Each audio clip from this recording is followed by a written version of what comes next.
its temperature will remain constant. Let the final parameters be P2, V2, T.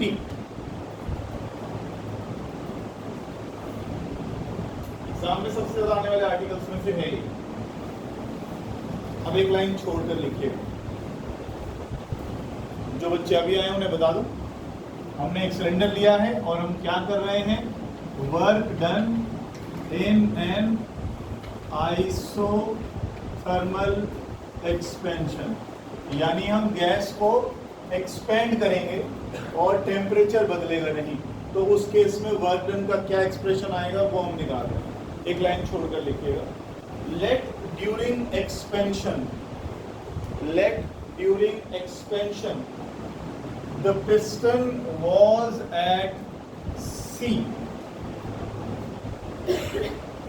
The piston was at C, where the pressure of gas was P. Where the pressure of gas was P. Full stop. आगे लिखिएगा, pressure exerted by the gas on piston at C.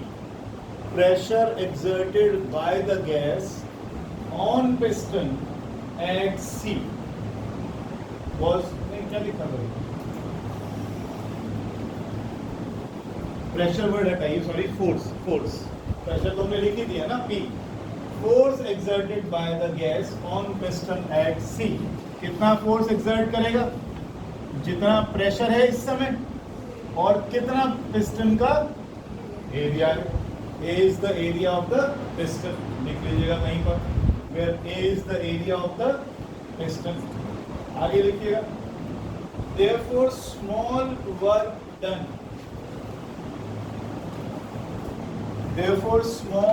work done by the gas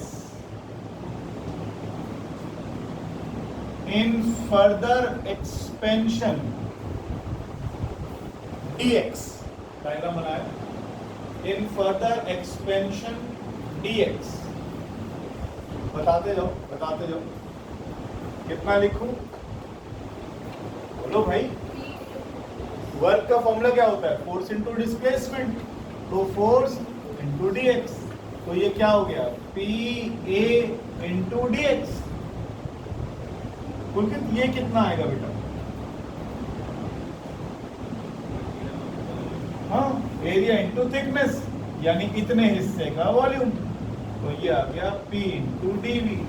ये आप ध्यान रखिएगा, ये हम बहुत use करेंगे। अभी करा कुछ नहीं हमने, आर्टिकल तो पूरा करेंगे, लेकिन dW इक्वल्स टू PdV हम पता नहीं कितनी वाली यूज करेंगे। समझ में आई बात। हमने क्या किया, इतना एक्सपेंशन कर लिया है, तो ये जो इस गैस को एक्सपेंड करने में इतने में वर्क डन हुआ, तो हमने थोड़ा सा वर्क डन निकाल लिया। लेकिन हमें एक्सपेंशन कहाँ से शुरू करना था, V1 से कहाँ तक करते जाना था, V2 तक। ऑब्वियसली क्या करने वाले हैं, इंटीग्रेट। लिखिए, therefore total work done by the gas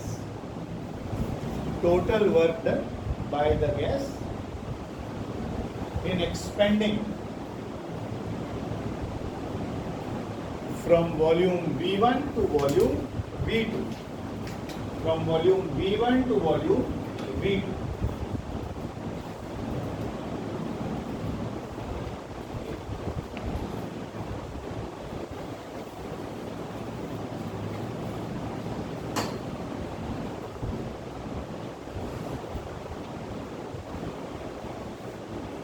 equation बताई थी ना कल आपने मुझे, PV इक्वल्स टू nRT। इसमें n क्या है, नंबर ऑफ मोल्स। आपने कितनी गैस ली है, 1 मोल गैस ली है आपने, तो इसको हटा दीजिए यहाँ से, P को लिख दीजिए RT/V और उसे यहाँ सब्स्टिट्यूट कर, ठीक है। ये लिख लेते हैं RT/V और आगे आ गया dV, V1 से।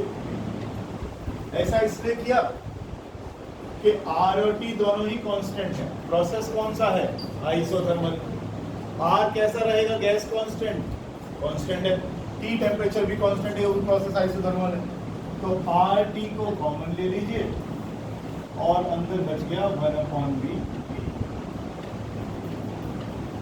ठीक है, 1/v का इंटीग्रेशन क्या होता है? log। ठीक है, log v।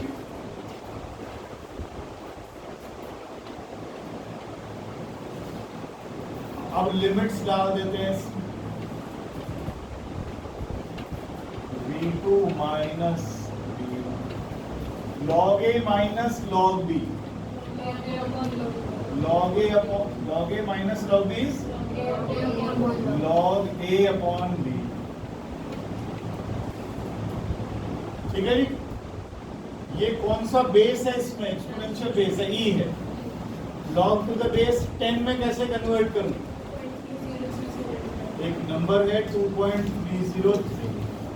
अगर log e को log 10 में कन्वर्ट करना है तो आपके पास आर्टिकल बन गया।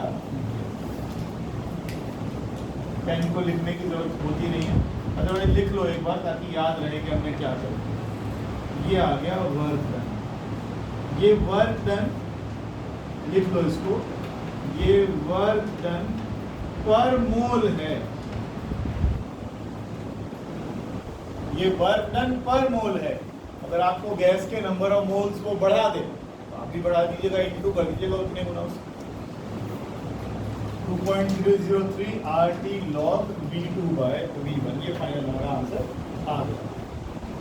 और थोड़ा इसमें अगर बदलाव करना चाहें तो ये कर सकते हैं कि आप, ये तो आ ही गया ना, चलिए लिख लेते हैं इसको। W equals to 2.303 log, sorry,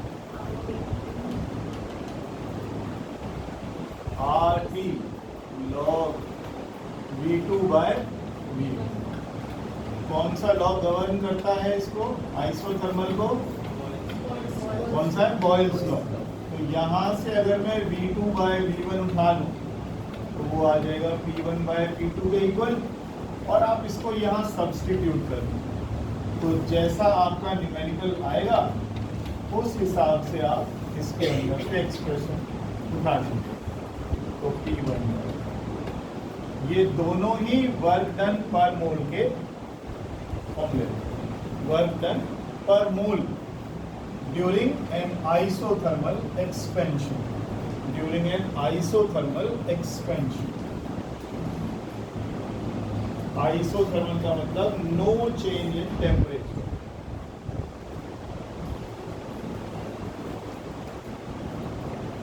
next article लिखिए। हो गया तेरा? आज तो हेयर कट कराया, मैगी दिया है, सारी मैगी दिया है उसको। आगे लिखो, work done during an adiabatic expansion, work done during an adiabatic expansion।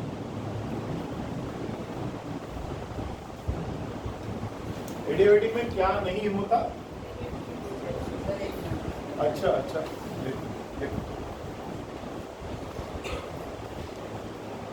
बता देना।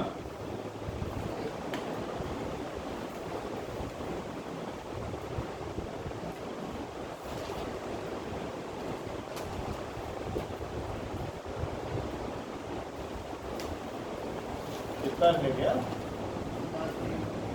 तो लास्ट में देख क्यों रहा है? V2 by V1 को रिप्लेस कर दे P1 by P2 से। अच्छा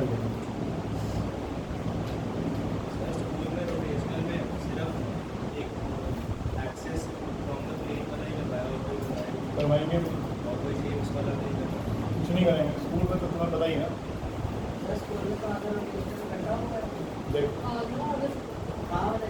तो यार एक बात, मैंने भी डेरिवेशन कहाँ करवाई तुम्हें? मैंने डेरिवेशन समझाई थी तुम्हें, वो इसलिए समझानी पड़ी कि जब तुम लोग यहाँ पर जैसे एक रॉड ले लिया तुमने इसके about moment of inertia derive कर लिया। पता तुम्हें बहुत सारे क्वेश्चंस ऐसे आते हैं जब आपको इन सब चीज़ों की ज़रूरत पड़ती है। मैंने आपको एक क्वेश्चन करवाया था, ज़्यादा में मैंने हाथ नहीं डाला क्योंकि तुम कैसी थके ले सारी। एक बॉडी ले ली मैंने, ये एक और बॉडी ले ली। मैं तुम्हें सिंपल बात बता दूँ, इन दोनों के बीच में ग्रेविटेशनल फोर्स निकालनी है, निकाल सकते हो? इनके बीच में डिस्टेंस कहाँ लोगे? अच्छा, फिर क्या करोगे? हमें इन बॉडीज को पास पास लेते हैं, आपको मान लो, अब क्या करोगे? बहुत चीज़ें आएंगी जहाँ पर आपको सीएम के लिए इंटीग्रेशन सिखाई जाती है ना, तो यही होगा। पहले आप या आपने जैसे वो किया था, चलो छोड़ो से, ये सब चीज़ें क्यों सिखानी पड़ी, इनको डेरिवेशन क्यों करवानी पड़ी? इसके बाद तुम्हें पैरेलल एक्सिस की थ्योरम सिखाई गई थी। जब आपको यही डिराइव करना नहीं आएगा तो पैरेलल एक्सिस थ्योरम लगाने में तो तुम्हें रट्टा मारना पड़ेगा। डेरिवेशन इसलिए करवाई, डेरिवेशन तो कई साल से नहीं है कोर्स में, लेकिन बिना डेरिवेशन के आर्टिकल करने, न्यूमेरिकल करने भारी हो जाते हैं, इसलिए करवाने पड़ेंगे। है नहीं, मत करिएगा। एक स्कूल के एग्जाम देने के लिए तो कम से कम मत करिए। बाकी मैंने छोड़ा कुछ नहीं मेरी तरफ से, कुछ रह जाएगा डिलीटेड पार्ट का तो फिर देख लेंगे बाद में। मेरे ख्याल से रहा नहीं, कुछ रह गया तो मुझे बता देना, मैं उसे करा छोड़ेंगे नहीं, क्योंकि जेई से कुछ नहीं कटा, कुछ भी नहीं कटा, ठीक है जी। चलिए आगे। स्कूल में तो अभी तुम देखना इस चैप्टर में से कितना उड़वाएंगे, जो पिछला वाला मैंने कराया। तो बचा क्या?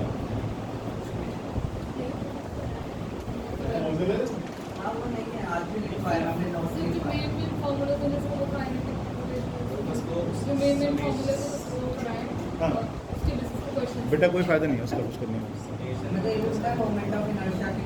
अरे ब्लीचिंग पाउडर था, नहीं ब्लीचिंग पाउडर था, लिखो वर्क डन। नहीं कुछ क्लींजिंग नहीं की उसने बाद में बोला ना, बोला इस अगर ये इतना ही क्लीनिंग करता है, ये बिल्कुल इसके अंदर से सारा खत्म हो गया पॉइजन, ठीक है, दिखा इसको ये का कैसे। चलो है डाला क्या, ब्लीच क्या काम करता है, ब्लीच क्या काम करता है पता है ना? बस work done during adiabatic process या एक्सपेंशन जो भी आपने। इस बार हमारा एडियाबैटिक एक्सपेंशन है तो डाउट नहीं होना चाहिए किसी तरीके का, हीट एक्सचेंज नहीं होगा। हीट एक्सचेंज नहीं होगा इसका मतलब वॉल्स कैसी हैं, नॉन कंडक्टिंग। ये पिस्टन कैसा है, नॉन कंडक्टिंग, ठीक है ना। इसमें हमने क्या करना है इस बार, P1 V1 T1 से P2 V2 T2 तक इसको एक्सपेंड करवा देंगे। और इसमें फिर हमने क्या ले लिया, 1 मोल गैस। अब पिछले वाले आर्टिकल से ही कंटिन्यू करेंगे हम इसमें, as done in previous article. थोड़ा सा टाइम बचा लेते हैं। TW किसके बराबर आया था, यहां से आगे चलेंगे तो हमें वो नहीं लिखना पड़ेगा कि हम इनिशियल पैरामीटर्स क्या ले रहे हैं। इस बार सिर्फ फर्क इनिशियल और फाइनल पैरामीटर्स में क्या आया, टाइम टेम्परेचर, टेम्परेचर T1 से T2 हो गया, बाकी सब कुछ वही है इसके ऊपर। तो वहां तक हमने टाइम अपना बचा लिया। आगे लिखो, total work done by the gas in expanding from V1 to V2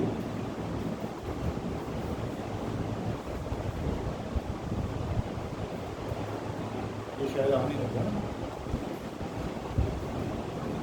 ऊपर वाला नहीं आ रहा।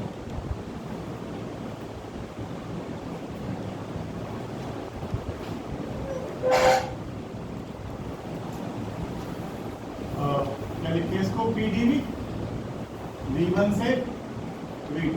पिछली बार क्या किया था हमने, पिछली बार हमने बॉयल्स लॉ लगाया, P1 V1 is equal, sorry PV equals to nRT लगाया। इस पर कौन सा लॉ है हमारे पास, PV gamma is equal to constant, PV gamma is equal to constant. और यहाँ से P का वैल्यू निकाल के और इसमें डाल, P का वैल्यू निकाल के इसमें सब्स्टिट्यूट कर, क्या आएगा, K अपॉन P रेज़्ड पर गामा इंटू P डाला ना मैंने, अच्छा सॉरी और एक second, K upon P raised to पर करो जरा इंटीग्रेट करो।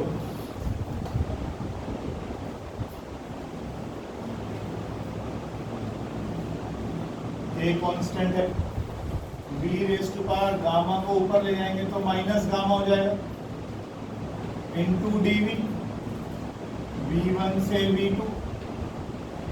कैसे लॉ लगाते हो आप? V raise to power minus gamma plus 1 upon minus gamma plus 1। Expansion कहाँ से कहाँ करना है? V1 से V2। गामा का वैल्यू क्या होता है? CP बाय CV, और वो एक कांस्टेंट है। CP बाय CV कांस्टेंट है, उसको बाहर निकाल लेते हैं। K अपॉन 1 माइनस गामा, ये बाहर आ गया। क्या बचा? V raise to power minus gamma plus 1, और वैल्यू आ गई V1 से V2।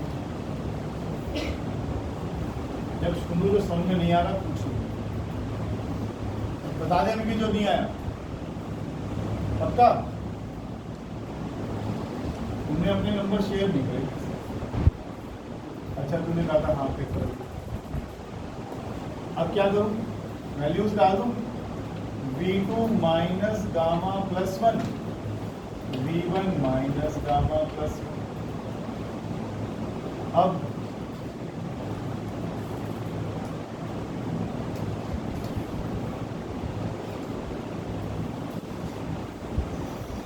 सिंप्लीफाई करना चाह रहा हूँ, बताना जरा कैसे करूँगा। सिंप्लीफाई इस सेंस में करना चाह रहा हूँ, आप करवाइएगा। गामा की वैल्यू अभी आप क्या बोल रहे थे? CP बाय CV, और आप ये भी कह रहे थे CP CV से बड़ा है। तो अगर मैं 1 minus more than 1 value minus करूँगा तो नेगेटिव आएगा। तो नेगेटिव नहीं चाहिए, कुछ ऐसा कर दो कि वर्क डन है, पॉजिटिव दिखाई दे मुझे यहाँ। तो कुछ ऐसा करके साइन वाइन बदल देते हैं। साइन बदल दो, साइन बदल देता हूँ। इसको लिख लेता हूँ 1 अपॉन गामा माइनस 1, और इस K को मैं अंदर ले जाता हूँ। ठीक, और ये क्या है? 1 माइनस गामा। अगर मैं इसका रेसिप्रोकल कर लूँ तो क्या हो जाएगा? हो गया ना?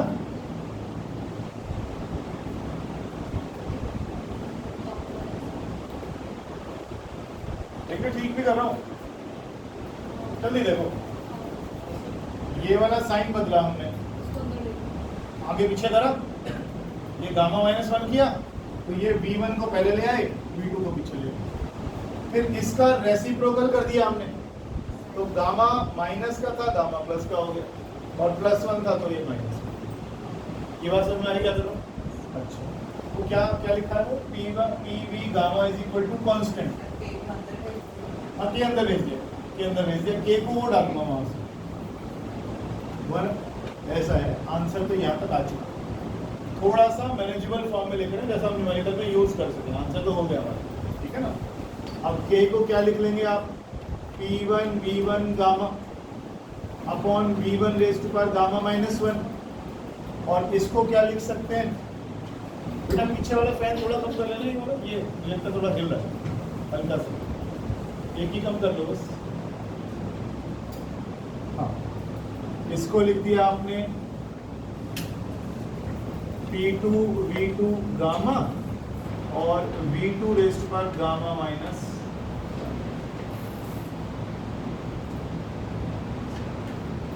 तो ये आ गया 1 अपॉन गामा माइनस 1 P1। अगर मैं इसको ऊपर शिफ्ट कर दूं तो क्या बचेगा? चेक करो जल्दी से, चेक करो। ठीक लिख रहा हूं मेरे ख्याल से, है ना? ऊपर जाएगा तो गामा माइनस होएगा और ये प्लस 1 हो जाएगा, तो ये माइनस गामा और प्लस गामा कट जाएंगे और v की पावर 1 रह जाएगी। ये हमारा फाइनल एक्सप्रेशन आ गया, जो भी आ गया। वर्क डन पर mole during an adiabatic expansion.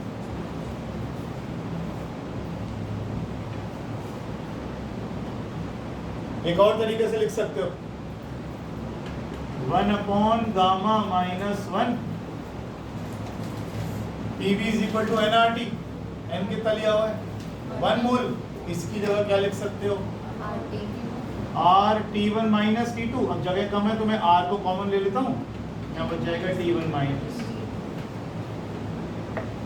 T1 minus. ये भी खूब यूज होता है, ये भी न्यूमेरिकल्स।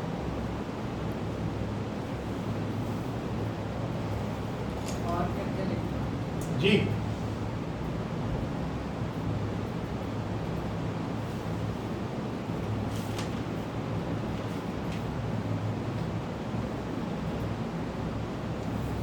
आगे लिखिएगा पीवी डायग्राम और इंडिकेटर डायग्राम। दोबारा पूछा P1 V1 किसके इक्वल होगा? सॉरी P1 क्यों लिख रहा हूँ, PV किसके इक्वल होता है? nRT। तो हमने P1 V1 की जगह डाल दिया, जब प्रेशर और वॉल्यूम 1 था तो टेम्परेचर भी तो 1 था, वो देखो। तो हमने क्या करा, P1 V1 की जगह nRT डाल दिया। अब n तो 1 मोल गैस ले रखा है, तो बस केवल RT बचा, तो RT1 और RT2 और R कांस्टेंट है। कल तुमने वैल्यू भी बताई थी मेरे को, R याद दिला देना दोबारा से। अभी भी कंफ्यूजन कर रहे हो तुम लोग इसकी यूनिट्स में। अच्छा सीजीएस में बताना, बार वाला मतलब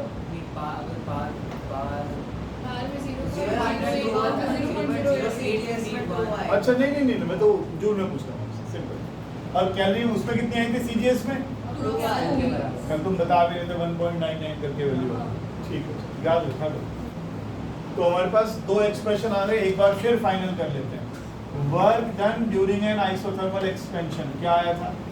2 पीछे मत देखो, दिमाग में जोड़ डालो। 2.RT लॉग, या वो तो बाद में कर लेंगे। और इस केस में कितना आ गया? R upon gamma minus 1 T1 minus T1 कौन सा टेम्परेचर है? पहले वाला। T2 कौन सा वाला? अब इसमें कई चीज़ों पर ध्यान देना पड़ेगा हमें। अगर मैं गैस को एक्सपेंड करता हूं तो T1 कम रहा होगा, T2 ज्यादा हो गया होगा, है ना? बताओ, मेरे एग्जाम में आना है। गैस एक्सपेंड होगी तो क्या होएगी? ठंडी होएगी ना, ठंडी होएगी तो T1 ज्यादा होगा और T2 कम होगा। T1 ज्यादा T2 कम, एक्सपेंशन में कोई दिक्कत नहीं। लेकिन अगर गैस कंप्रेस हो गई तो ये नेगेटिव आ जाएगी। पढ़ते भी तो हो तुम, work done by the gas positive, work done on the gas. आप खुद से पढ़ लो, बहुत अच्छा है। डंडा लेके पढ़ाऊंगा तो नेगेटिव वर्क में आएगा। Work done by the gas positive रहेगा, हमेशा पॉजिटिव रहेगा। Work done on the gas हमेशा नेगेटिव रहेगा। ये तरीका थोड़ी है पढ़ाने, समझ रहे हो ना बात? हटा दो, ये तो सिस्टम में किसी में भी लगा लो आप। किसी भी सिस्टम, जब सिस्टम काम करता है तो वर्क पॉजिटिव, सिस्टम पर काम किया जाए तो नेगेटिव आएगा हमेशा ही। तुम्हारे को यहाँ पर एक्सप्रेशन में भी दिख रहा है, T1 और T2 का वैल्यू माइनस करोगे तो कैसा आएगा? माइनस में। तो वर्क कैसा आएगा? माइनस। है इंडिकेटर डायग्राम लिखिएगा।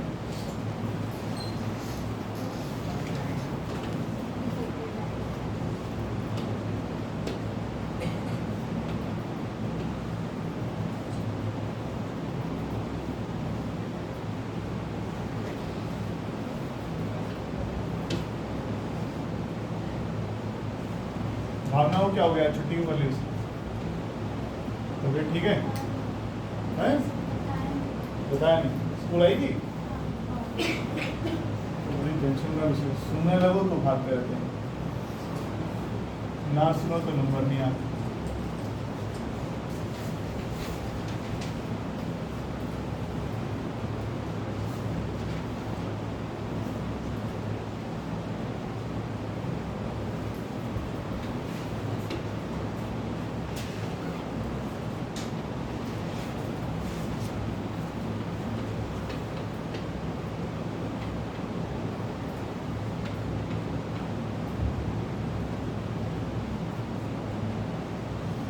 शेप का नाम बताया था आपने उसे, रेक्टेंगुलर हाइट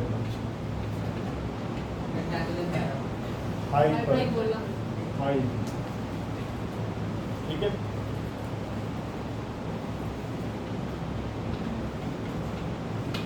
एक्सपेंशन का ग्राफ है, ठीक है।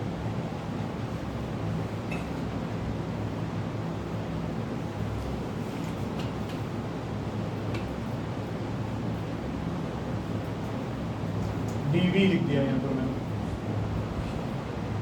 कुछ ज़्यादा नहीं लिखवाऊंगा, चिंता मत करो, कुछ है नहीं इसमें।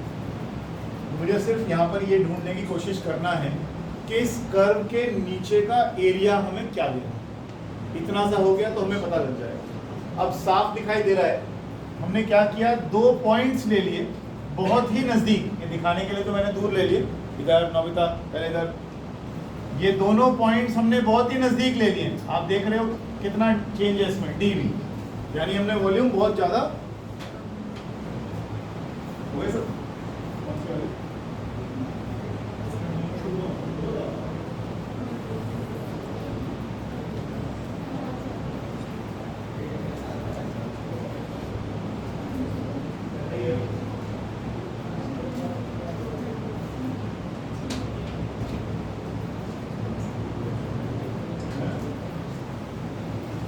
तो यहाँ पर हमने छोटे से वॉल्यूम के लिए प्रेशर ऑलमोस्ट कांस्टेंट मान लीजिए P मान लिया। इस पॉइंट पर प्रेशर कितना है, P, है ना। ये पॉइंट्स बिल्कुल ही नजदीक में हैं, बिल्कुल ही नजदीक में, तो बहुत दूर मत लीजिएगा कि यहाँ प्रेशर कुछ और होगा, यहाँ प्रेशर कुछ होगा। डायग्राम के हिसाब से तो दिख रहा है, लेकिन हमने ये पॉइंट्स कितना दूर लिए, बहुत ही पास पास, बहुत ही पास पास। अब जब बहुत ही पास पास लोगे तो यहाँ से लेकर यहाँ तक वॉल्यूम में चेंज कितना है, dv, प्रेशर का वैल्यू कितना है, P। और अभी तो 2 बार एक्सप्रेशन में लिख कर आए हो। अगर मैं इस स्ट्रिप का एरिया निकालूं तो क्या आएगा, रेक्टेंगुलर स्ट्रिप बन गई almost. Length into breadth, length क्या है P, ब्रेड्थ कितना है dv, प्रेशर इनटू वॉल्यूम क्या होता था, work done, small work done. इसका मतलब अगर हमारी गैस ऐसे एक्सपेंड कर रही है यहां से यहां तक, तो इसके नीचे का एरिया निकाल लो पूरा, ये पूरा एरिया, ये पूरा आपको क्या देगा, वर्क डन दे देगा in expansion from volume V1 to volume V। Clear, ये बात समझ में आ गई। थोड़ा सा लिखो 2 लाइन में बस, ज्यादा नहीं टाइम खराब करेंगे, इसमें समझ में आना ज्यादा जरूरी है। तो लिखो total work done in expanding from point A to B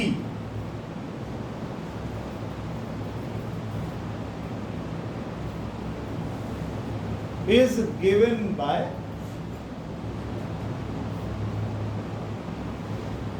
the sum of areas, SUM, the sum of areas of all rectangular strips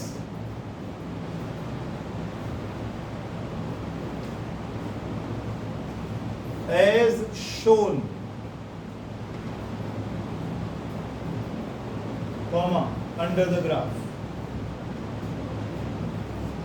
There, बस फाइनल खत्म, और कुछ नहीं करना। Total work done during expansion is equal to area A, इनके नाम CD रख दूं, तो एरिया AB/D।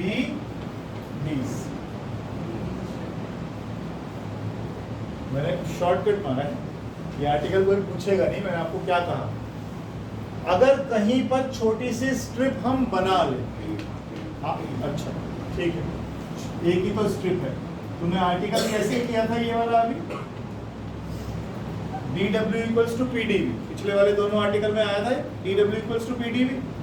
छोटा सा ही तो वर्क है, छोटा सा ही तो वर्क है, फिर क्या करते हो, ऐसे ऐसे वर्क को सारे इंटीग्रेट करते हो, कहाँ से कहाँ तक ऐड करते हो।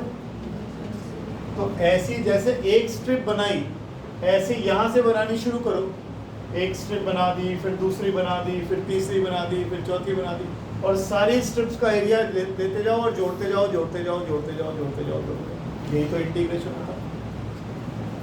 ठीक है, तो हमें क्या करना है, इसके नीचे का एरिया क्या देगा, वर्क। आगे चलो, कुछ नोट लिखिए, इंपॉर्टेंट नोट। हाँ बताओ,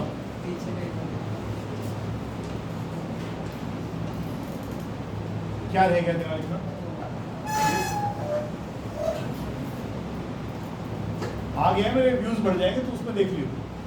नहीं बढ़ा, मैं तो बढ़ाता ही नहीं, मैं लाइक करता हूं।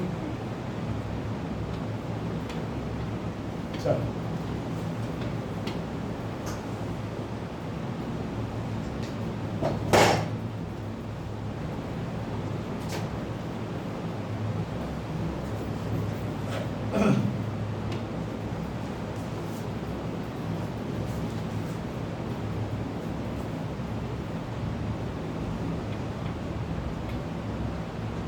ये ग्राफ एक्सपेंशन का है या कंप्रेशन का?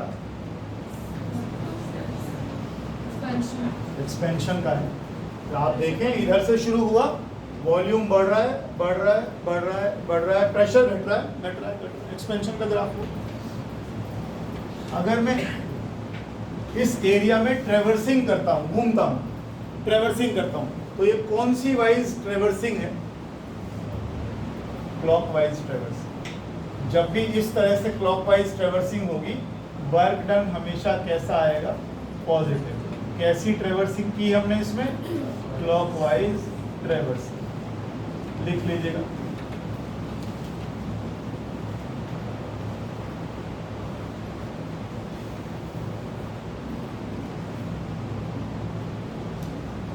वर्क डन कैसा आएगा? एरो जरूर लगाइएगा, एरो। दूसरे वाले केस में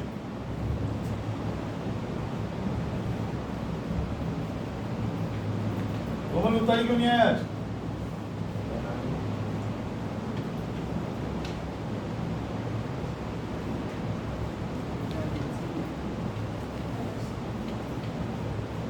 इस बार एरो ऐसे लगा दूं तो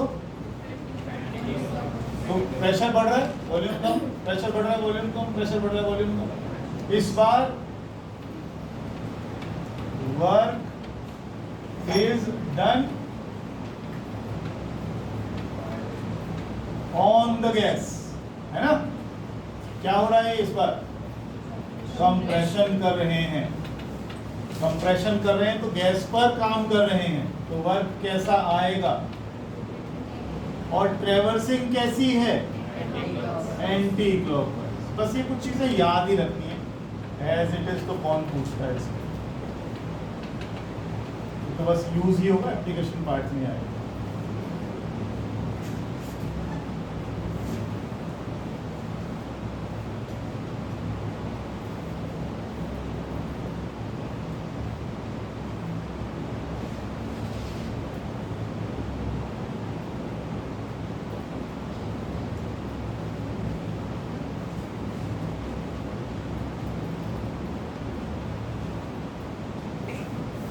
नेक्स्ट लिखिएगा जीरोथ लॉ ऑफ थर्मोडायनेमिक्स।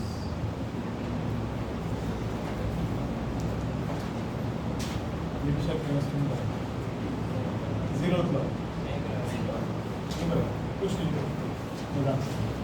कोई खास इंपॉर्टेंट टॉपिक नहीं।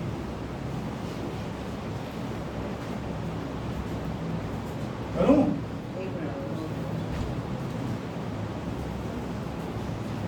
कौन सी इंटरनल एनर्जी में पढ़ी थी परसों? हाँ, सोनी का पढ़ी, हाँ, इंटरनल एनर्जी पढ़ी है ना हमने। क्या होती है इंटरनल एनर्जी? बताएं, पढ़ी थी हमने। देखो एक दिन मैंने डंडा चलाया था तो उस दिन जो है सारे के सारे तैयार थे, आज फिर गायब हो गए। हाँ, गर्दन गिर जाती है नीचे, ऐसे ना करा करो अच्छे बच्चे। हाँ जी बताओ, बोलो। सिस्टम में एनर्जी कौन सी एनर्जी?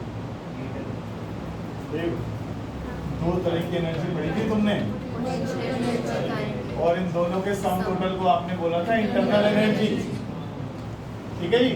जैसे सॉलिड के मॉलिक्यूल्स हैं, वो पड़े पड़े अपनी जगह पे हिलते रहते हैं, और इन मॉलिक्यूल्स के बीच में फोर्स ऑफ अट्रैक्शन भी होता है। उसको हमने एक स्प्रिंग से दिखाने की कोशिश करी थी। जब ये वाइब्रेट करते हैं तो ये स्प्रिंग एक्सपैंड करता है, कॉन्ट्रैक्ट करता है, पोटेंशियल एनर्जी में चेंजेस आते हैं। और वाइब्रेट कर रहा है, इसका मतलब इसमें कौन सी एनर्जी है? लेकिन हमने बात की थी जब हम गैस की बात करेंगे तो गैस में पोटेंशियल नहीं होती, ना के बराबर है। तो सारी की सारी इंटरनल एनर्जी कौन सी एनर्जी रहेगी? और काइनेटिक एनर्जी किस पर डिपेंड करती है? तुमने फिर 30 सेकंड खराब कराया ना, पढ़ती नहीं है, गलत बात। चलो आगे चलो, जीरो तो हमें लिखवाना था। हाँ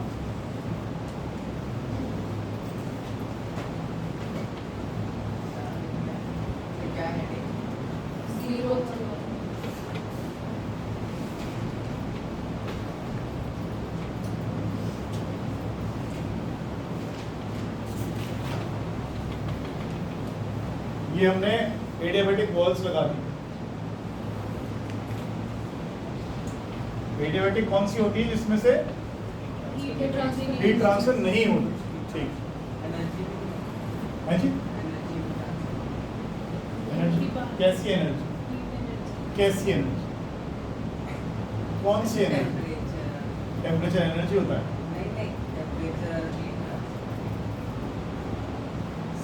टेम्परेचर को भूल जाओ, टेम्परेचर कुछ नहीं होता। टेम्परेचर तो केवल बताता है कि कितना ठंडा है गर्म है, ठीक है। हीट ट्रांसफर, हीट की बात लिखो, लिख लेना इसमें कि डायथर्मिक, ये आपकी जो वॉल्स हैं ये कौन सी है? ये वाली वॉल कैसी है? Adiabatic wall. और ये वाली वॉल कैसी? डायथर्मिक। डायथर्मिक क्या थी? हीट ट्रांसफर हो सकती है। देखो, according to this law, according to this law, if system A and B are separately in thermal equilibrium with system C,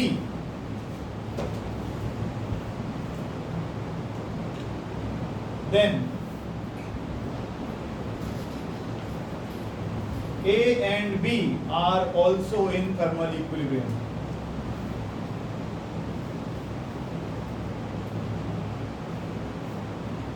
A and B are also in thermal equilibrium. Thermal equilibrium का मतलब क्या हो? Thermal equilibrium का मतलब क्या हो? Thermal heat. Thermal equilibrium में अगर कोई दो चीजें आपस में थर्मल इक्विलिब्रियम में हैं, इसका मतलब उनमें कोई हीट ट्रांसफर नहीं होगा।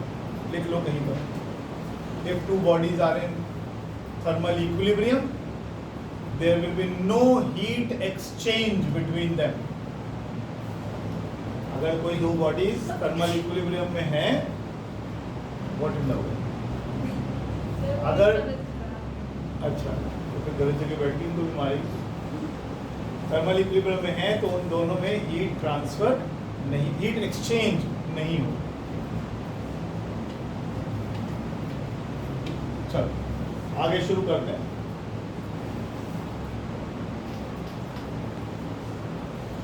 एक बार फिर से, जब हम आइडियल गैस की बात करते हैं तो इंटरनल एनर्जी सिर्फ क्या होगी?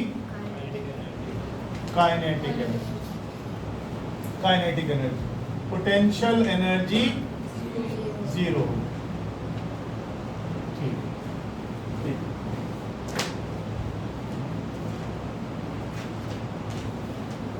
अगर मैं प्रोसेस लूं आइसोथर्मल, तो उसमें क्या नहीं बदलेगा? और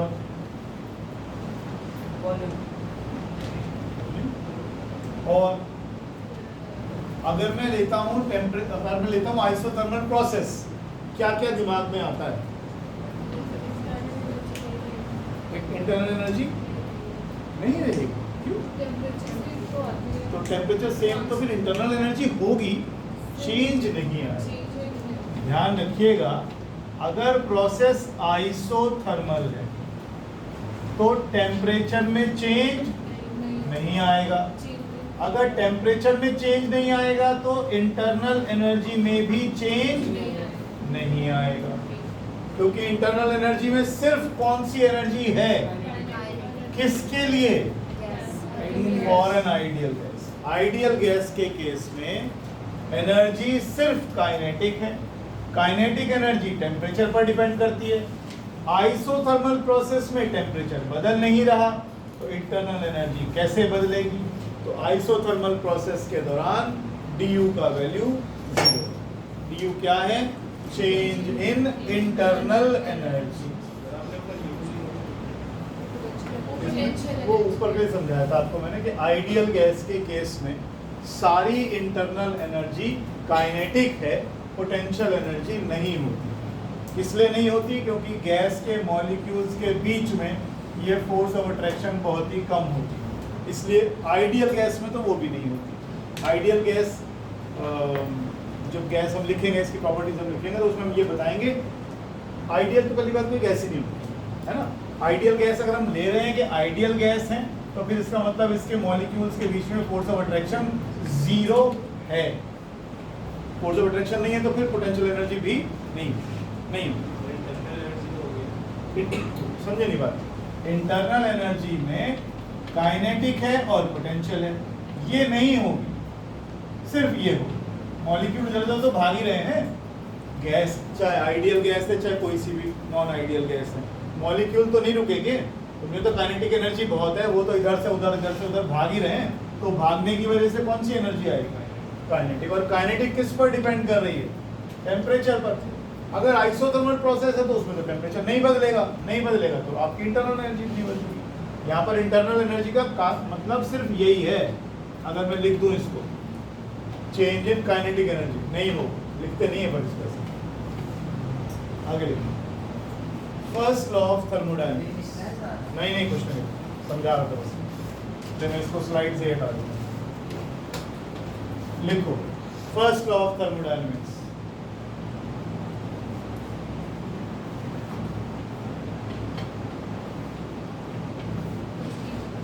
पढ़ा हुआ है तो किस चीज पर बेस्ड? बहुत बढ़िया। This law is based on law of conservation of energy. This law is based on law of conservation of energy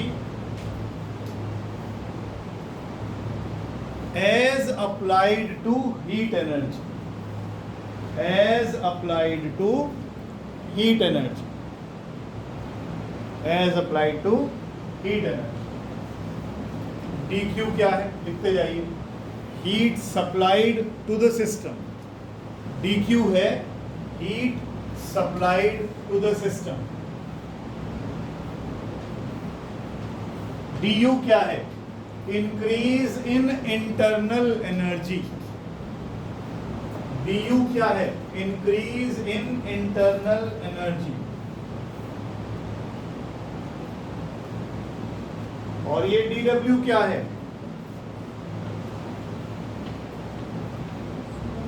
work done in expanding against,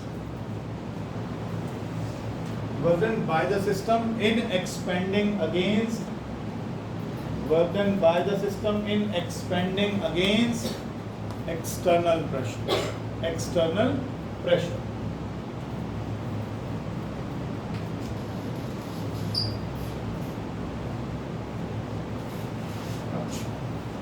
कुछ साइन कन्वेंशंस हमें फॉलो करने पड़ेंगे।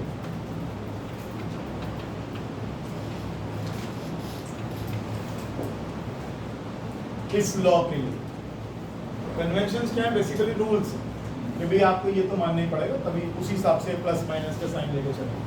पहले dq क्या था, हीट।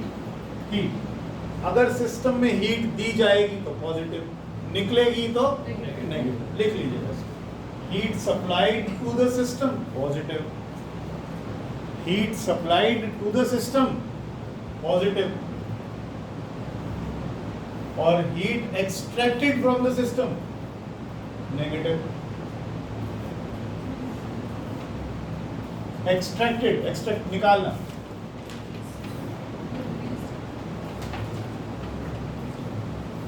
इंटरनल एनर्जी के लिए अगर इंक्रीज होती है तो पॉजिटिव ले लेंगे, अगर इंटरनल एनर्जी डिक्रीज होती है तो नेगेटिव ले, ठीक है ना, सिंपल है, तो छोटे बच्चों वाला था। और एक तो हम कर ही आए हैं, क्या,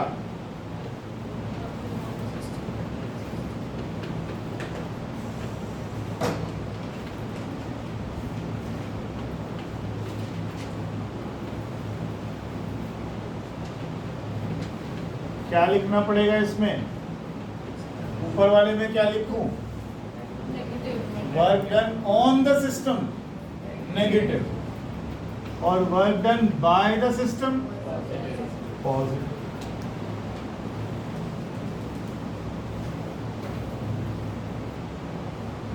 और जब हम ये लॉ लगाएंगे तो ध्यान रखिएगा इन तीनों की यूनिट्स सेम होनी चाहिए। जब हम ये लॉ लगाएंगे तो dq, du और dw की सारी यूनिट सेम होनी चाहिए, ये ना बदलें।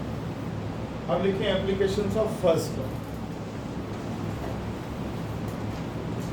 एप्लीकेशंस ऑफ फर्स्ट लॉ, और इसमें पहला लिखिएगा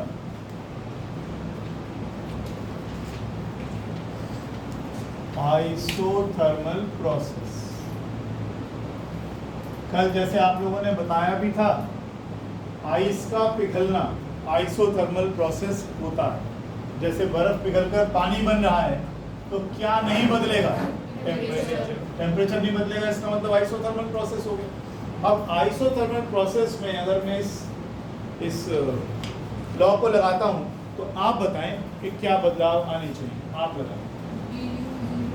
du 0 रहेगा, बिल्कुल ठीक, बिल्कुल ठीक। मैं यहाँ पर लिख देता हूँ for example melting of ice. जब प्रोसेस ही आइसोथर्मल है तो चेंज इन टेम्परेचर होगा ही नहीं। टेम्परेचर सीधा असर किस पे डालता है? इंटरनल एनर्जी यानी काइनेटिक एनर्जी पर। इंटरनल एनर्जी में कोई चेंज नहीं आएगा, तो लॉ में क्या आएगा? डी क्यू इक्वल्स टू सिर्फ पी डी।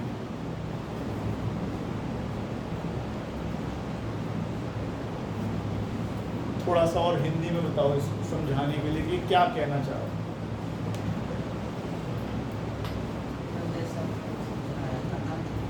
समझा दें, जो भी हो रहा है समझा दें। नहीं उसमें नहीं, उसमें नहीं, इधर समझाएं कि ये क्या कह रहा है। कुछ कम से कम कुछ समझ में तो आए तो ठीक है, आपने लिख दिया, रट्टा मार दिया। क्या कहना चाह रहे हैं?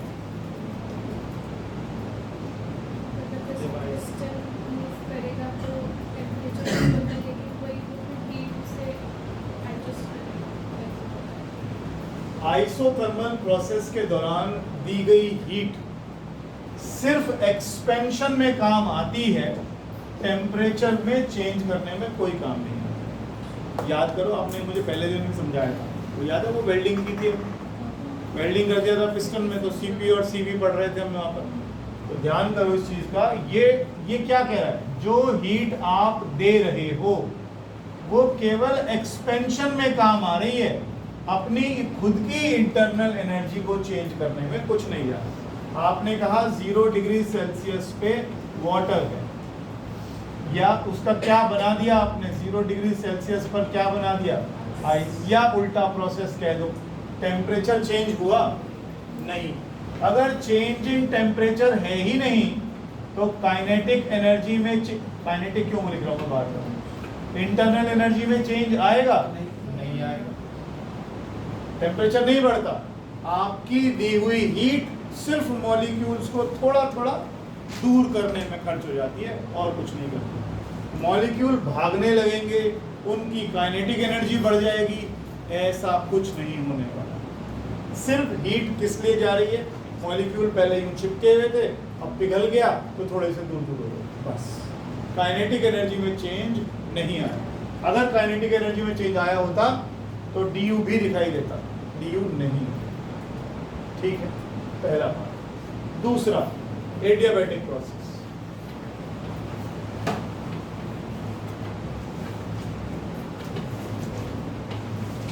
समझाइए और कुछ फिजिकल रेलेवेंस बताइए इसका। कौन सा वाला? टायर फटने वाला? हाँ समझाइए। उसमें जैसे टायर बस्ट होता है तब ठंडा हाँ।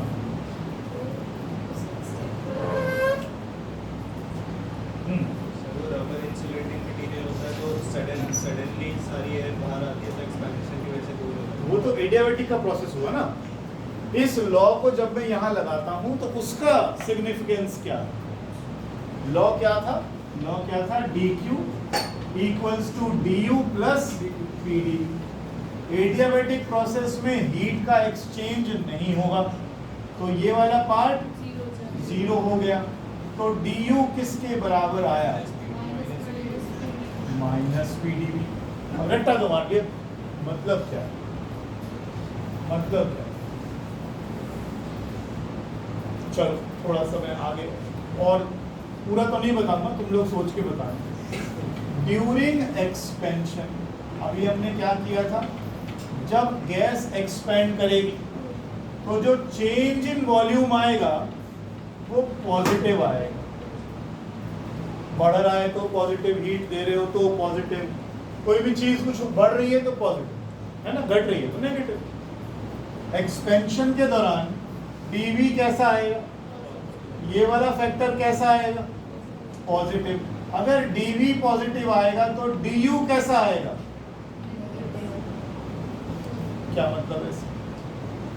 इंटरनल एनर्जी माइनस, अभी तो साइन कन्वेंशन लिख कर आए हो, क्या मतलब है? इंटरनल एनर्जी माइनस का क्या मतलब है?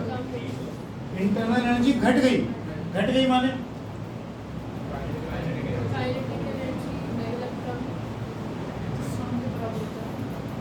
इस पर ध्यान दो, इस पर ध्यान दो, सारा कुछ समझो।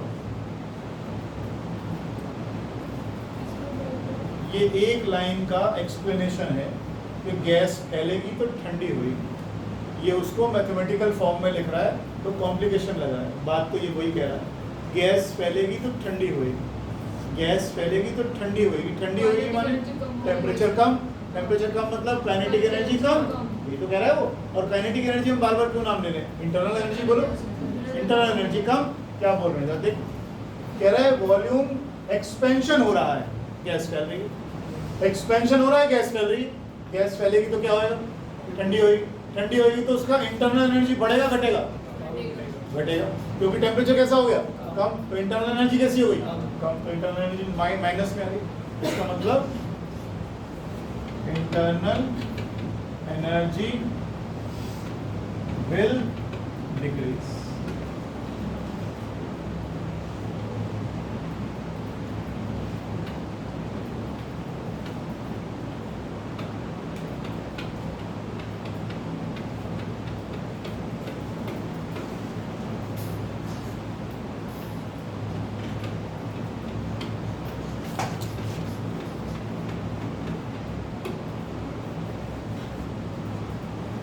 ये इसी चीज का एक्सप्लेनेशन था।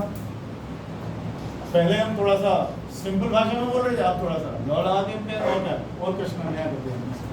हम कह रहे हैं एडियाबैटिक प्रोसेस है। एक बार फिर से कर लेते हैं। एडियाबैटिक प्रोसेस है, हीट एक्सचेंज नहीं हुआ तो डी क्यू खत्म।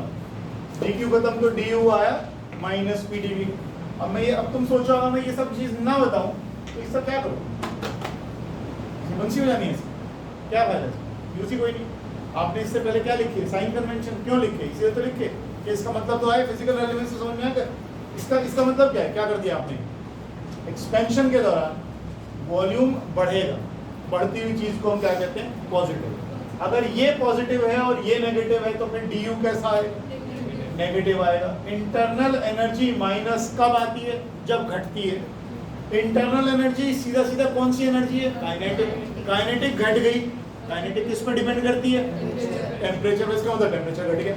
टेम्परेचर घट गया, ये कम कह रहे हैं। ठीक है, अब इसका उल्टा सोच के देख। अब आपने गैस को दबा दिया। अब आपने गैस को दबा दिया। डी यू किसके बराबर आया? Minus P D V. अब बात करते हैं कंप्रेशन की। कंप्रेशन में वॉल्यूम कम होएगा, दबाओगे गैस को तो वॉल्यूम कैसा? Change in volume will be negative ये तो डी यू कैसा हो गया? पॉजिटिव हो गया। इसका मतलब internal energy increases. Internal energy में एनर्जी है ही कौन सी? काइनेटिक। अगर काइनेटिक बढ़ गई तो इसका टेम्परेचर बढ़ गया। ये वो लॉ है जो वो आपके volume, change in volume, change in internal energy, change in heat वो गायब करता। ठीक,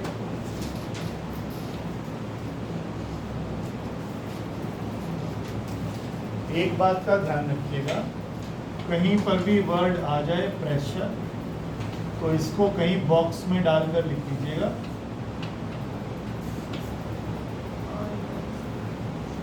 प्रेशर ऑलवेज पॉजिटिव, ऑल कहाँ है नेगेटिव? अरे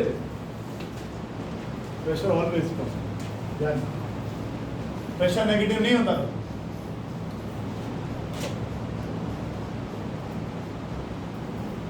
अरे प्रेशर होगा या नहीं होगा? नहीं होगा तो जीरो, और है तो प्रेशर का तो एक तरीका है।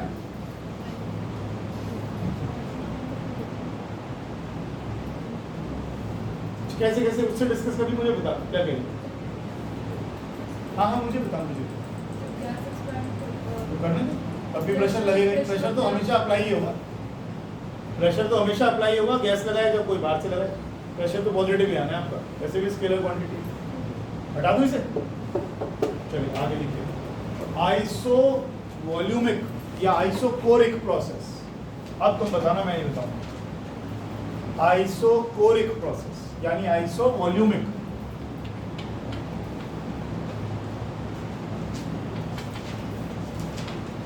वॉल्यूम सेम,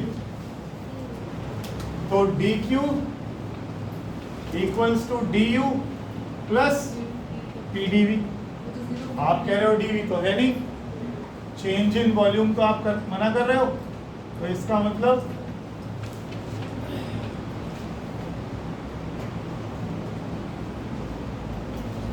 सिलेंडर लिया, पिस्टन लिया और यहां वेल्डिंग कर दी। अब पिस्टन हिलेगा नहीं, पिस्टन हिलेगा नहीं तो जितनी हीट दोगे वो सारी टेम्परेचर बढ़ाने में ही काम आएगी। एक्सपेंशन तो अब होना नहीं, एक्सपेंशन अब होना नहीं है, कंप्रेशन अब होना नहीं है, क्योंकि आपने यहाँ पर वेल्डिंग कर, ना तो पिस्टन नीचे जाएगा ना पिस्टन ऊपर जाएगा।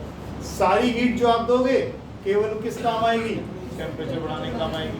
टेम्परेचर बढ़ेगा तो क्या बढ़ेगी? सिंपल कंसेप्ट, पहले भी हम करके आ चुके हैं, हम लॉ लगा रहे हैं बस। Last, cyclic process.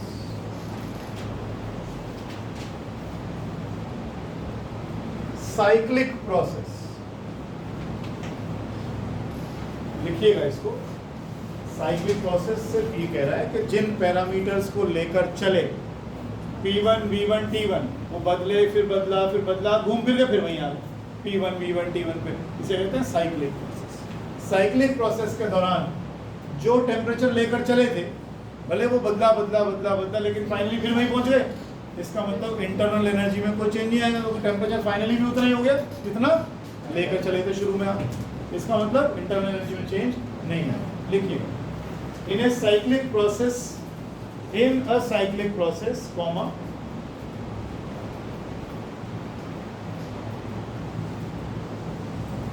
after every cycle,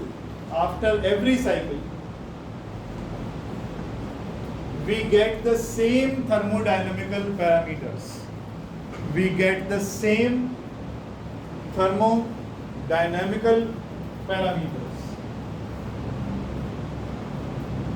Therefore,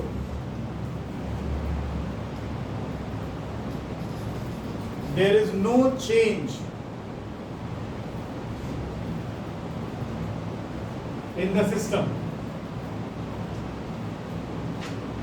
and no change in internal energy. No change in the system, no change in internal energy. नहीं, कुछ भी बना लो चाहे। हाँ, अगर आपके पास होता, अभी तो ग्राफ हमने एक लाइन, सुन मेरी बात, सुन तो सही मेरी बात, ये तो साइक्लिक था ही नहीं बेटा। यहाँ पर P1 V1 था, फाइनली कितने हो गए? P2 V2 हो गए, तो साइक्लिक कहाँ हुआ? साइक्लिक तो होता अगर मैं इसको ऐसे बना देता, पहले ऐसे जाता और फिर ऐसे आता, P1 V1 से चलता, P2 V2 हो जाते, फिर दोबारा P1 V1 कर देता, तो ये साइक्लिक होता। अभी तो साइक्लिक की बात ही नहीं करी। क्या कह रहे हो? कैसे? सारे पैरामीटर सेम होने, मतलब वॉल्यूम भी तो सेम ही होगा। बात तो जायज़ है, सही कह रही है। du इक्वल्स टू 0, तो dq किसके बराबर आ गया? भाई जवाब दो इस लड़की का।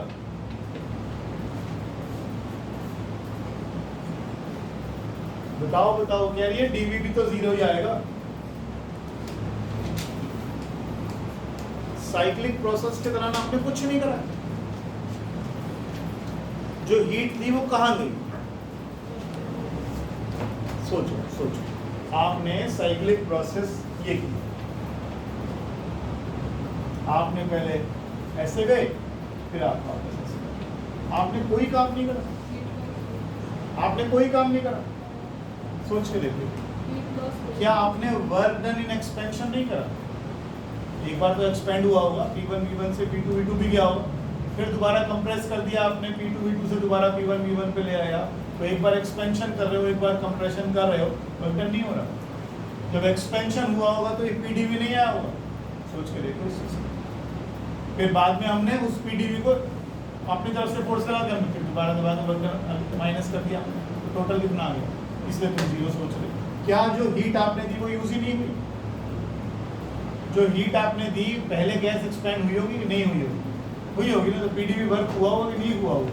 ये तो बाद में आपने वर्क डन करके उसको जीरो करा। अदरवाइज गैस ने जो हीट थी वो यूटिलाइज करी कि नहीं करी? जो हीट आपने दी वो यूटिलाइज हुई कि नहीं हुई? एक्सपेंड अपने आप हुई गैस कि तुमने करी?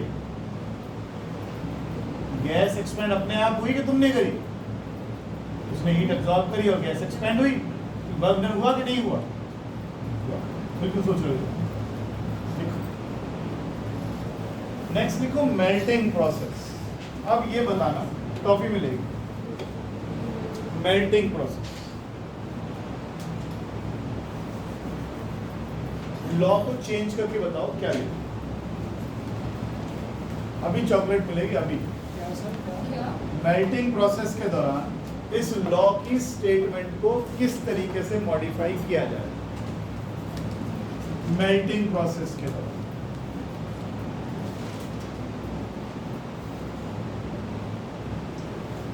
सारे फॉर्मूले हम पढ़ के आ चुके। मेल्टिंग प्रोसेस के दौरान इस लॉ को कैसे मॉडिफिकेशन करें? जब मेल्ट हो रहा है तो क्या हो रहा है? सोचो।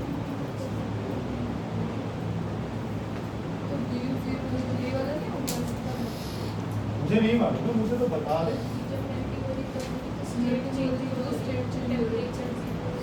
तो फिर क्या du 0 हो गया। अच्छा, फिर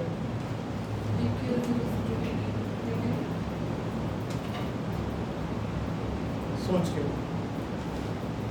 मेल्ट कौन करेगा? गैस। मेल्टिंग में गैस क्यों दिमाग में आ रही है तुम्हारे? तो तुम du को 0 करने के चक्कर में गैस को थोड़ी करना है, तो फिर सोच के बताओ। अरे काइनेटिक पोटेंशियल दोनों है भाई, काइनेटिक को पकड़ के क्यों बैठ गए हो? गैस के केस में इंटरनल एनर्जी सिर्फ काइनेटिक होती है, लेकिन सॉलिड्स के केस में तो नहीं होगी, दोनों भी होगी, काइनेटिक भी होगी और पोटेंशियल भी होगी। चीजें जितनी आसानी से समझा दी जाती है ना 6ठी 7वीं क्लास में, उसको ये यहाँ डालना पड़ता है, तो सोचना पड़ता है। देखो जरा, पहले मुझे ये बताओ, मेल्टिंग होगी तो क्या होगा? मान लो आइस है, ये पानी में कन्वर्ट कर रहे हैं, कितनी हीट देनी पड़ेगी? ml, yes. कितनी हीट देनी पड़ेगी? Mass into latent heat. परसों तरसों हमने कही तो मत, m इंटू एल। जब चीजें स्टेट बदलती हैं तो हीट होता है ml, और जब बिना स्टेट बदले हीट आप देते हो तो कौन सा फॉर्मूला यूज करते हो? mc delta. जब स्टेट चेंज होगा तो कौन सी हीट दी जाएगी? ml, और जब वैसे ही टेम्परेचर चेंज होगा तो mc डेल्टा। अब बताओ क्या करें? देखिए, इसके वॉल्यूम में और इसके वॉल्यूम में कोई बहुत ज्यादा चेंज नहीं, कोई बहुत ज्यादा नहीं, ऐसा नहीं है, होता तो है। आपने पढ़ा भी था इसके बारे में कि जब आइस पिघलती है तो वाटर मामूली सा कॉन्ट्रैक्ट होता है, लेकिन थोड़ा बर्फ से वाटर से आइस बनेगी तो थोड़ा सा एक्सपेंशन होएगा, लेकिन थोड़ा, ज्यादा नहीं है। तो चेंज इन वॉल्यूम कोई बहुत ज्यादा नहीं है कि आप इसे कंसिडर करें। तो dV कितना हो गया? हाँ, change in volume is very small. तो dv हमने ले लिया 0। अगर dv 0 है तो dq किसके इक्वल आया?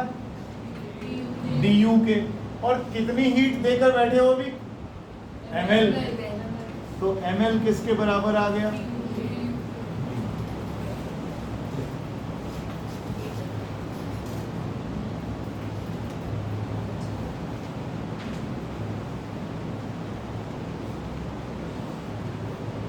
गैस नहीं मेल्ट करवा रहे हो, सॉलिड मेल्ट करवा रहे हो। बच्चों के दिमाग में अभी भी चल रहा है, आपने जब टेम्परेचर नहीं बदला तो इंटरनल एनर्जी कैसे बदल दी? अरे भाई, इंटरनल एनर्जी के अंदर काइनेटिक एनर्जी भी है और पोटेंशियल एनर्जी भी है। जब आप आइस को मेल्ट कर रहे हो तो मॉलिक्यूल्स की क्या नहीं बदलेगी? Kinetic energy. क्यों नहीं बदलेगी? क्योंकि टेम्परेचर नहीं बदलेगा। तो काइनेटिक एनर्जी में कोई चेंज नहीं आएगा। लेकिन अभी आपने बोला था मॉलिक्यूल दूर दूर हो जाएंगे। एक बार फिर से बताओ, ये हमारी भूमिका को समझ में नहीं आया? नहीं आया ना? नहीं आया ना? अब मुझे चेहरे भी पढ़ने पड़ेंगे। मना कर दिया करो नहीं आया। क्या नहीं आया बताओ? क्या नहीं आया बोलो? लास्ट वाला शुरू का आ गया। क्या आया वो बताओ? जो समझ में आया वो बताओ, नहीं तो जल्दी करो, सुहानी तैयार बैठी हुई। बताओ। जैसे मैं बोल रहा था, जो समझ में आया वो बताओ कि आइस मेल्ट हो रही है तो क्या हो रहा है, क्या हो रहा है और क्या नहीं हो रहा है। ये तो सबको पता है, मेल्टिंग उसे कहते हैं। आगे बोलो, क्या चीज? टेम्परेचर 0 है। और आगे बताओ। हाँ नविता, हाँ तो मतलब पहले इतनी बड़ी बर्फ थी तो पानी कॉन्ट्रैक्ट हो गया, इतना सा रह गया है? तू पढ़ रहा है कि तू सोच रहा है? हाँ तो बस कॉन्ट्रैक्शन हो रही है, ज्यादा नहीं हो रही। पहली बार जब मेल्टिंग होगी तो चेंज इन वॉल्यूम कोई बहुत ज्यादा नहीं होने वाला। मैं इसको अप्रोक्सीमेटली 0 लिख रहा हूँ। वॉल्यूम ऐसा नहीं कि फैल के इतना बड़ा हो जाएगा या कॉन्ट्रैक्ट हो जाएगा तो बहुत छोटा हो जाएगा। कोई खास कंसिडरेबल चेंज नहीं आता वॉल्यूम। ठीक, पहली चीज। मेल्टिंग के दौरान वॉल्यूम में चेंज बहुत कम है। तो dV कितना है? 0। इतनी बात समझ में? एक एक करके। 0 डिग्री सेल्सियस आइस से 0 डिग्री सेल्सियस क्या बनाया आपने? वाटर बनाया। क्या बदला और क्या नहीं बदला? देखिए, टेम्परेचर में चेंज नहीं आया तो काइनेटिक एनर्जी में चेंज नहीं आया। सही है? टेम्परेचर नहीं बदला तो काइनेटिक एनर्जी में चेंज नहीं आएगा। लेकिन इंटरनल एनर्जी सिर्फ काइनेटिक नहीं होती, पोटेंशियल भी होती। इसके आइस के मॉलिक्यूल्स ऐसे थे पास पास पास। अब जो हीट आपने दी उससे आइस के जो पानी के मॉलिक्यूल हैं थोड़े से दूर दूर हो गए, तो मॉलिक्यूल्स के बीच में जगह बढ़ गई, इंटर मॉलिक्यूलर स्पेस बढ़ गई तो पोटेंशियल एनर्जी में बदलाव आ गया। तो यानी इसमें बदलाव आया। अगर इसमें बदलाव आया तो इंटरनल एनर्जी में बदलाव आएगा, यानी du तो चेंज होगा। इंटरनल एनर्जी में दो हिस्से हैं, काइनेटिक, पोटेंशियल। काइनेटिक में कोई चेंज नहीं है लेकिन पोटेंशियल में चेंज है। इसका मतलब मैं कह सकता हूं कि ये चेंज होगा, लेकिन इसमें चेंज नहीं है इसलिए हमने इसको हटा दिया। इसमें चेंज क्यों आया? क्योंकि आपने पिघलाने के लिए हीट दी। कितनी हीट दी? और ये किसके बराबर है? तो जो हीट ml आपने दी उससे क्या बदल गई? Internal energy. और to be very specific, internal energy भी कौन सी वाली? Potential energy. काइनेटिक में कोई बदलाव नहीं, ये ठीक। और कोई तकलीफ? तो सोचा मतलब तू आगे बैठा है, यहाँ बैठा तो चेयर पे। आगे लिखो बॉइलिंग प्रोसेस, लास्ट है बस। मेल्टिंग प्रोसेस देख लिया, अब आया बॉइलिंग प्रोसेस। थर्मोडायनामिक्स तो शायद स्कूल में ना करवाया आपको, फिजिक्स मुश्किल है, क्योंकि अभी केमिस्ट्री में आ गया सारा का सारा पार्ट, शायद नहीं करवाया।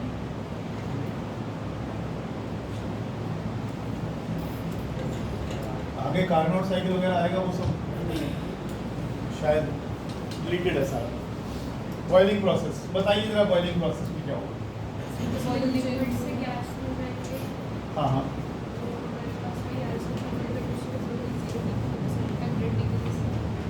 dq equals to du plus pd। ऐसे ही मानकर चलते हैं कि हमारे पास 100 डिग्री सेल्सियस पर वाटर है और हमने इसको 100 डिग्री सेल्सियस किस में कन्वर्ट कर दिया? अब की बार तो वॉल्यूम बहुत चेंज आएगा, पानी के मुकाबले में स्टीम तो बहुत फैलेगी, तो स्टीम में तो अच्छा खासा वॉल्यूम में चेंज आएगा। इसका वॉल्यूम अगर V1 है तो इसका वॉल्यूम V2 आएगा, तो चेंज इन वॉल्यूम कितना आना चाहिए? V2 माइनस, और अच्छा खासा आएगा। गैस एक्सपेंड करेगी, गैस एक्सपेंड करेगी तो एक्सपेंशन आएगा। बताइए लॉ कैसे बदला है? लॉ कैसे बदला?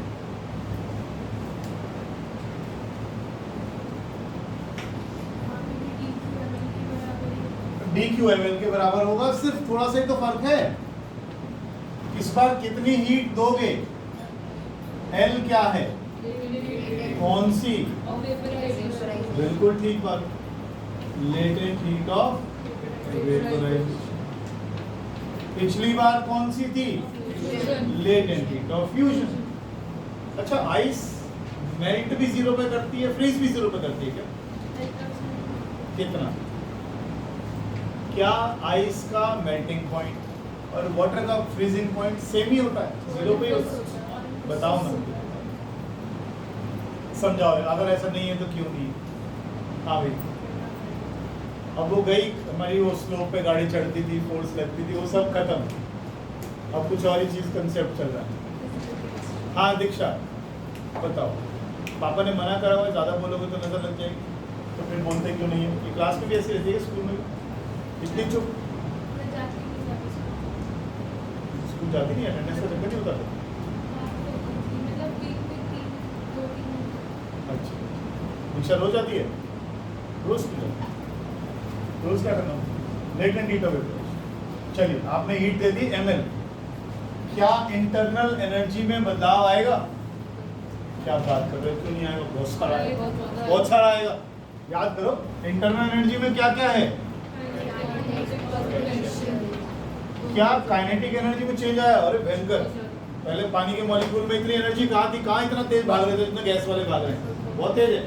क्या पोटेंशियल एनर्जी में चेंज आया? बिल्कुल आया। पहले वाटर के मॉलिक्यूल्स पास पास थे, चेंज तो दोनों में आया, तो इसका मतलब इंटरनल एनर्जी में चेंज तो अच्छा खासा है। तो मैं इसको क्या लिख सकता हूँ? du किसके बराबर आ गया?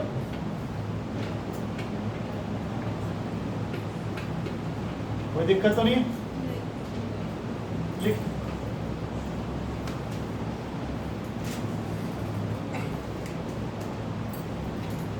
इसको हिंदी में समझाना, क्या क्या क्या कह रहा है? फॉर्मूला क्या क्या लिखा था? dq equals to ml minus p v2 minus. आसान ना, आसान। ये स्टीम बनेगी तो एक्सपेंड करेगी कि नहीं करेगी? करेगी, तो ऐसे कर जाएगी, बाहर से कोई दबाव नहीं है, एटमॉस्फेरिक प्रेशर है ना।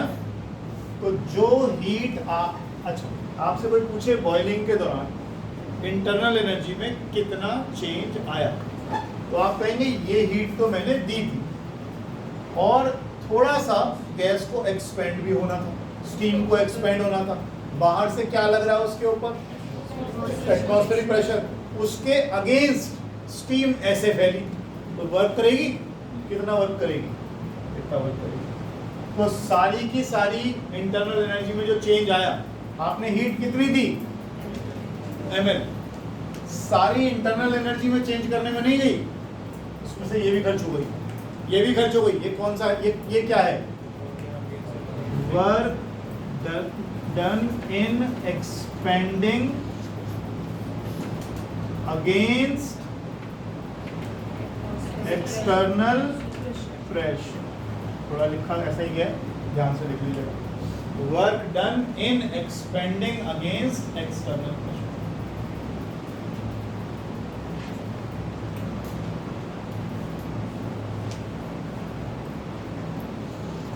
लिखना बड़ा आसान था, इनको कुछ है ही नहीं इसमें, लेकिन समझोगे नहीं तो फिर क्वेश्चंस कैसे करो। आगे चलो, रिलेशन।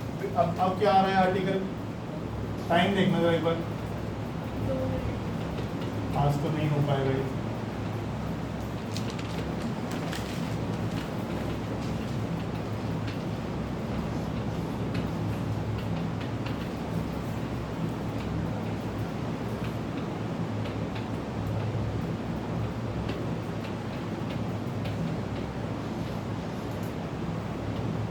ये अगली क्लास यहीं से शुरू करेंगे, मेयर्स रिलेशन।